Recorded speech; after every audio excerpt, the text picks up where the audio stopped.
Hey there everybody, I'm Gray Estrada, Chinese medicine lifestylist. If you are new to my YouTube channel, please be sure to like the videos you find value in, hit that subscribe button as well as the bell notification icon so you are alerted whenever I create new content. So today we're going to talk about the water element, fear, the kidneys, and how we pull ourselves out of this emotional state according to Chinese medicine. The coolest piece about Chinese medicine is that they give you these applicable tools. They say when your emotional terrain is out of whack, here are the ways that you regulate it, because the quality of our emotions dictates how well our organs age. So us feeling good has a direct impact on our capacity for longevity. And if we don't understand this and we let our emotions run amok and we don't discipline our emotions, as Bruce Lee would say, that's a problem, and it will degrade the quality of our life and our organ systems. So in Chinese medicine, they have this idea. The idea is this: when the light of the soul comes into the prism of the flesh, we can sort of think of it just like a prism itself. So when light comes into a prism, it refracts into 7 colors, the colors of the rainbow.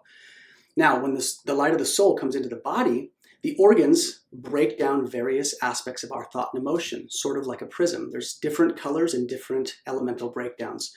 So that's a way to think about this in the big overarching theme. But the idea is this: when the soul comes into the flesh, there are 5 primary strata. There's 5 spectrums that we break down. The first one is called the Shen. The Shen is the spirit of the consciousness of a person. The Yi is our intent, our capacity to intentionally focus. So that's fire and earth. Now metal, okay, regulates something called the Po, the animal spirit, our animalistic aggressive tendencies. Then fire, earth, metal, water, which is what we're talking about today. The water regulates something called the Zhi, which translates as willpower. And then lastly, the Hun. The last one is the Hun, regulated by the wood element. And this regulates our capacity for dream time. So how well we dream at night is predicated on the integrity and the health of the Hun, and our capacity to dream in life. How well do we create our visions? So the Shen, the Yi, the Po, fire, earth, metal, the Zhi, the willpower, and the Hun, the ethereal soul, is that last one. So what does this mean outside of the esoteric theory? What does this actually translate to in real time? Well, if we go back to the Zhi, which is what we're talking about, willpower, and it relates to the kidneys. When we look at fear, it just so happens that Chinese medicine says that our organ systems digest thought and emotion. So the kidneys specifically regulate 2 primary emotions. The first one is fear on the negative side. The positive side of the kidney expression is awe and wonderment. Now, when you're in school, the way it's taught to us is this: if your kidneys are out of whack, that means that you're going to be experiencing fear. And if your kidneys are in good working order, you have the capacity for awe and wonderment. But there's something missing in the larger understanding here that I think is relevant for all everyday Americans and for people in general, and that's this: when we are experiencing fear, which is commonplace nowadays. During the pandemic, with the political scene, there's so much happening in the world that where we get into fearful states, worry, panic, dread, all of those emotions are very heavy and they're very hard on our kidney system. So that being said, when we are in that and we want to get to a place where we can get back to awe and wonderment, or have the capacity to be inspired and fascinated by the natural world and the universe, that's healthy expression of kidneys. If we want to get back there, the bridge between those 2 things is the Zhi, or the willpower. So while the kidneys process willpower, so people who have weak will, who cannot finish anything or don't have a strong will, typically this is a sign of poor kidney function. But the thing we want to understand is this: if we are in a fearful state, the transit, the bridge to get back to awe and wonderment and to stabilize the kidneys is the capacity to funnel and harness willpower. Now, the question then becomes, how do you harness willpower?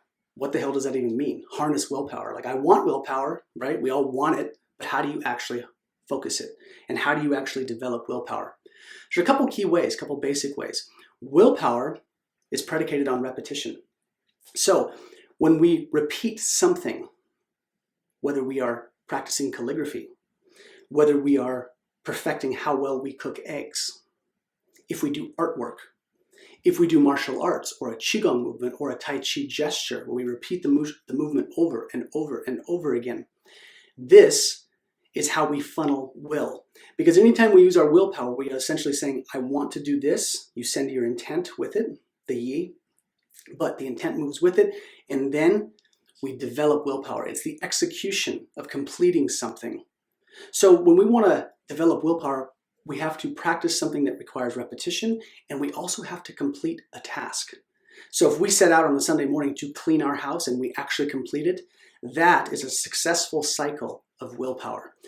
And so if we have these two basic parameters in something that requires repetition and completion, and this is the package that willpower comes in, these are the very rhythms, the lifestyle patterns that we can take that pull us out of fear.